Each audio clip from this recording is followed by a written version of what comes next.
It started with a silence that didn't fit the house. Not the kind of silence that comforts, but the one that hides.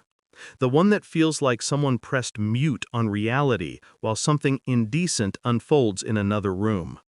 Her phone buzzed on the kitchen counter. Once, twice, then again. A man's name I didn't recognize flashed on the screen. Call me when he leaves.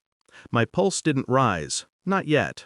I just stood there, looking at those words like they were a math problem waiting to be solved. I picked up the phone, stared at it, thought about how much of our life could fit into 5 words. Then I placed it back exactly where it had been. From upstairs came a muffled laugh, hers, too high, too careful. I walked up the steps slowly, each footfall deliberate. At the top, the hallway light was dim, the air thick. The door to our bedroom was half closed. Through the slit, I saw motion, shadows crossing, a body leaning too close. And her voice, soft but cutting. "Shh, he won't come up." She was wrong. She didn't see me at first. The man, her boss apparently, froze. Half dressed, half ashamed, half pretending not to be both. She looked over his shoulder, her face draining of color before the smirk replaced it. "You're not man enough to leave," she said. Like it was a test she'd already graded. I didn't reply, didn't shout, didn't touch a thing. I walked into the closet, pulled a bag from the top shelf, and began to pack. Methodically, shirt by shirt, watch, wallet, passport, each fold an act of restraint. Behind me, she said something, words made of panic and pride. I didn't hear them. I only listened to the zipper closing.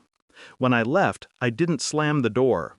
The house did that for me when it realized what had died inside it. People think heartbreak is loud. It isn't. It's quiet. It's methodical. I spent the next few days not thinking, just arranging. Transferred the joint accounts to separate ones, moved assets, closed cards. Everything tied to us untied itself with a few clicks. She didn't know yet. She was still living in denial's luxury suite, probably telling herself I'd cool off, come back, forgive. She underestimated the silence she'd built in me. I replayed her smirk in my mind, the way her confidence bled into cruelty. "You're not man enough to leave." Maybe not that night, but I was patient. I contacted the bank, adjusted authorizations, filed a quiet notice with my lawyer, divorce papers drafted, timed. No confrontation, no drama, just a sequence of chess moves. Her boss, Harper, I'd learned, was married.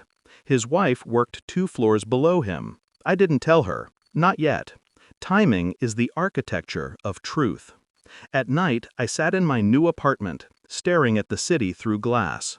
The reflection looking back wasn't broken, just hollowed clean. Every plan I made was precise, cold, surgical. I wasn't trying to hurt her, I was erasing her. A week later, she called. Her voice trembled beneath practiced indifference. "You can't just disappear. We need to talk." I let the silence hang, then said, "Check your accounts." A pause, the kind that tastes like fear. I can't access. What did you—" "You'll manage," I said, and hung up. Later that day, I had my lawyer deliver the documents. Simple, clean language. No accusations, no explanations. The same evening, Harper's wife received a small envelope. Inside, a photograph. 1 frame. No note. I didn't stay to see the damage. Some truths don't need witnesses. At 11:42 p.m., I got a message from her. "How could you do this? You're cruel." I read it twice, then deleted it. Cruel? No. Cruelty is impulsive. This was design. The next morning, she tried to use her credit card at a cafe with her friends. Declined. Twice. Then cut. The cashier, unaware of the story, apologized, but procedure was procedure. She stood there, humiliated, her friends whispering. I wasn't there, but I didn't need to be. The image played perfectly in my mind, every detail predictable. That was the beauty of control. You only needed to set the stage once. She called again that night. "I get it, okay? You win. You've made your point." I almost laughed. She still thought this was about winning. "No," I said quietly. "This was about ending." Then I hung up, permanently this time, blocked her number, deleted her name.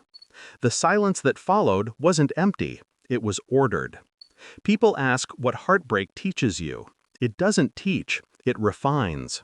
It cuts away what you thought was love and shows you what you were really protecting: yourself. I walk lighter now. No anger, no longing, just distance. Sometimes I imagine her sitting across from her friends, pretending the world hasn't collapsed, pretending she still owns something of me. But she doesn't. She never did. Love built her illusion. Betrayal burned it.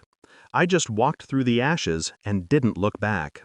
There's power in quiet exits. In knowing the person who told you you're not man enough to leave never imagined you'd be man enough to disappear.